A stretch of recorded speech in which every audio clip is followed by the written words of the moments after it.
Vous avez vu La Guerre des Mondes? Non, pas celui de Spielberg. Revival. Oh, qu'est-ce que les gens ont eu raison de lui péter la gueule à ce film. Placement de produits aberrant, CGI dégueulasse, jeu d'acteurs conceptuel. Mais j'adore son prémisse. Hein, vraiment, voir une apocalypse globale du point de vue d'un mec coincé dans son bureau, j'aime bien l'idée. Ça crée un peu une effet de scope que perso j'aime beaucoup voir. Et il y a un film qui va jusqu'au bout de cette idée, Pontypool. Et oui, c'est imprononçable et ça fait partie du scénario que c'est imprononçable. Mais je peux pas dire pourquoi. Je suis chiante, hein.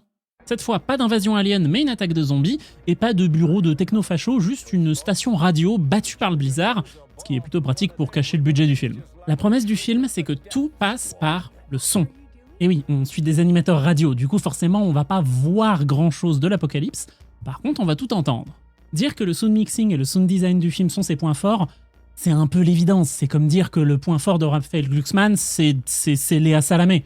Ça tombe de sens, tout le monde le sait. Avoir un film où, au niveau diégétique, on a des personnages qui parlent très proches d'un micro, ça permet d'élaborer et de développer beaucoup de techniques audio qu'on peut pas forcément explorer dans des films classiques. Les coups de glotte, les déglutissements entre deux mots, le souffle erratique qui fait perdre de la texture aux fins de phrases, ce film, c'est un peu le fantasme de tous les phoniatres. Et le cauchemar de toutes les personnes qui sont misophones. Désolé.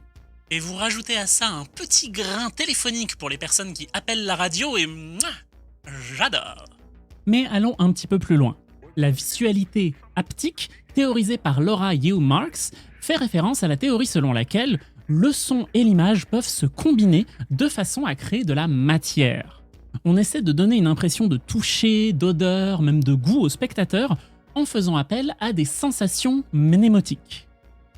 Mot compte triple. Mnémotique, ça veut juste dire qui vous rappelle des trucs. Et bah Pontypool, je trouve qu'il arrive à créer cette texture palpable uniquement avec le son. Alors évidemment, cette impression, ça va beaucoup différer selon vos vécus.